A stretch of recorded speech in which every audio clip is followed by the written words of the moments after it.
Okay, sorry guys,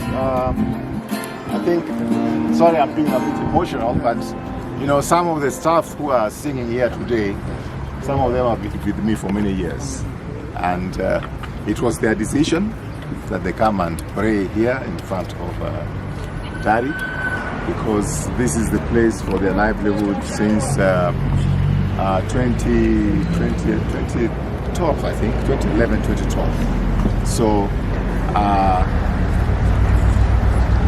think that when one of them actually is a pastor, and I think when they decided they're going to come and pray here, that's all they can do under the circumstances.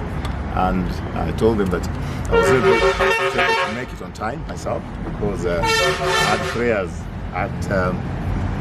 prayers at All Saints Cathedral. So I was here with them briefly in the morning, but they insisted that they want to pray with me, and I appreciate that. I will still be around. I think what I'd like Kenyans to know is that I want to pay the loan, and I've wanted to pay this loan for the longest time. The problem is that the value of the land is much, much more than the money which I owe. So they have used everything possible to stop me from paying. I borrowed 9 million, then they refused to pay the balance of the loan. They actually breached the contract. After breaching the contract, I said, okay, let me return you your money. I offered 10 million because I got some friends in Dubai who were ready to give me the money. They refused. They said, no, you have to pay 12. Before I knew it, they had gone to a court in England and got judgment against me. And now they were claiming for 16 million. Then it went to 18. Then it went to 25 million US dollars. Then it went to 32, or those figures. So they don't even know how much they're claiming for me. So I went to court and they said, look, I want a court supervised process. So let the court decide what do I owe them. Kenyans will not believe it. The court said that they dismissed my application to pay. Why should a court dismiss my application to pay? They don't want me to pay for this land because they want the land. I'd never want to talk about my private issues in public. The land is 27 acres. So the land is more valuable than what I owe them. So they want the land. They don't want the money. So that's number one. Number two, all of a sudden, they claim that they have sold my property on auction. But I got a court order stopping the auction. Before I know it, they claim they actually have a title. Right? The Ministry of Lands, the Registrar of Lands, the Minister for Lands, and Nixon Korir at Lands, they all got restraining orders that they cannot sell this land by auction before all the matters are solved. Then the Kenya country manager of the bank, when he was still in Nairobi, the one in charge of Nairobi, he said, when I was able to put the facts in front of court, and he was being now, because it was criminal that they lied, he has confirmed that the bank lied. And bank officials involved in this matter are facing criminal charges at the magistrate's court. So what I'm saying is that they have stopped the criminal case at the magistrate's court because it will emerge that the bank lied in all the affidavits and the whatever they put in the High Court, in the Court of Appeal, and in the Supreme Court. But now, somehow, they've been able to stop the prosecution of the criminals from the bank. And I must commend the Office of the Director of Public Prosecution, because this case in the Magistrates Court, which is criminal, is being prosecuted not by me, is being prosecuted by the Director of Public Prosecutions and is being prosecuted by the DCI and with permission from the Attorney General. So it's not me just making empty allegations. Why don't they want that criminal case to proceed? The judiciary has put it on ice for 13 months, more than a year, so that they have time to do this kind of shenanigans they're doing here.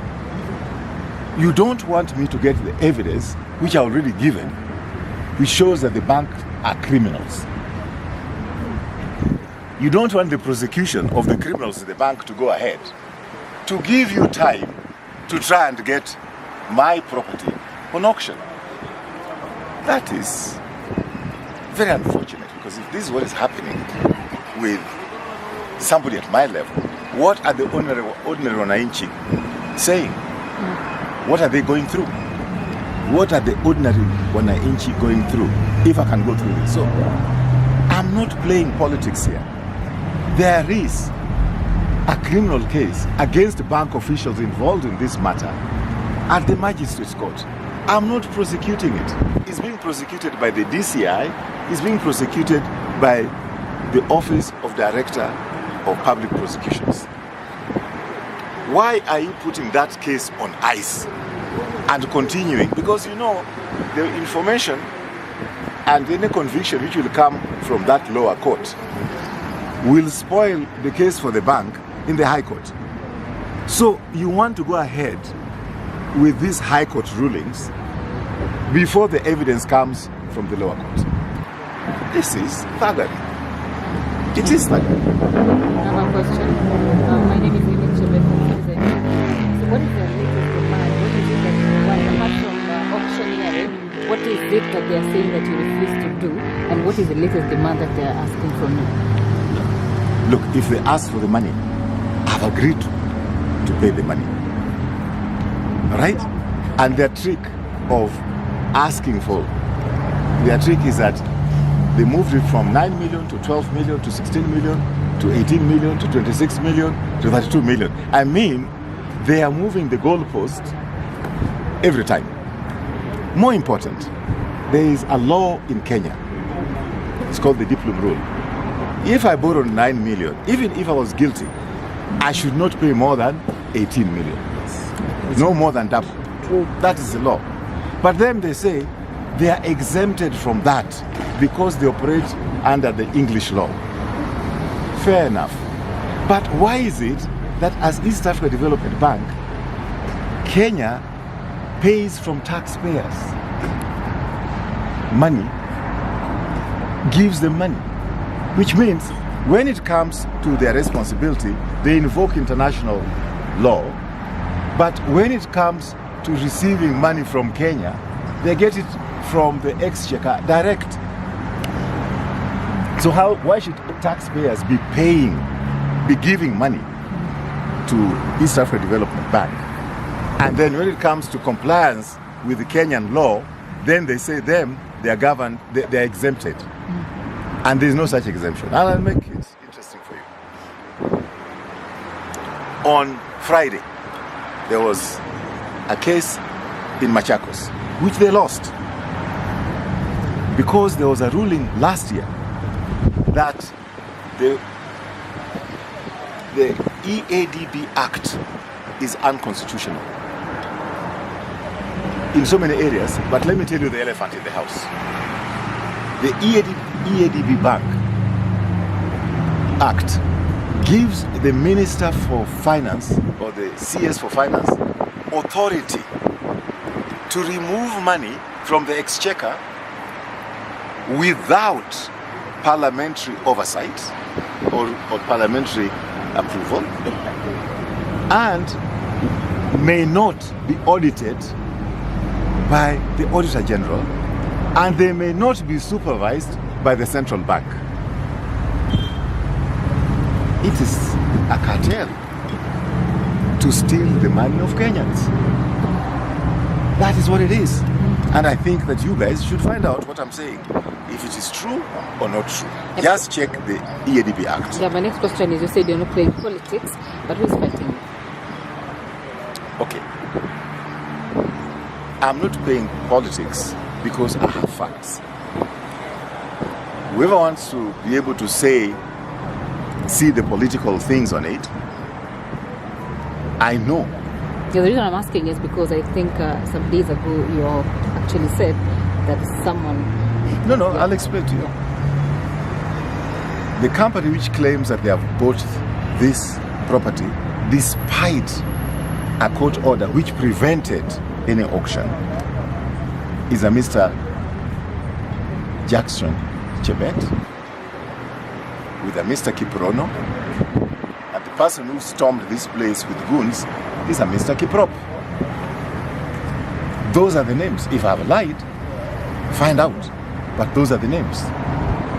It is on record. It is in court records. It's not. I've not made up these names. If you go to the court records in this case, you will find those names. Of course, Kenyans, some are saying those are just fronts. They are fronts for who? I don't know. That is now politics. And I don't want to go there. So what's the next course of action? Because now, because it's locked here. Yeah, done prayers. What next? You actually expect me to tell you what my next steps are. That's part of our strategy. From this meeting, I'm going for a meeting with my lawyers who are coming in at 3 o'clock, and they'll tell me how we proceed. Fair enough. Thank you. Thank you. Is there any other question? So I want to take this opportunity to thank Mr. Eliud Owalo, who is my younger brother, because actually it is his elder brother who was my contemporary. And I just saw him coming in. I wasn't expecting him. I appreciate that he's come to show solidarity with me. He is not only a senior member of our society, he was a minister for communication. And that's a ministry which I also occupied before. And he comes from Rarieda, so we come from the same village actually. So I want to thank him most sincerely in front of you, and maybe if he wants to say anything, I would ask him to say. This is your chance.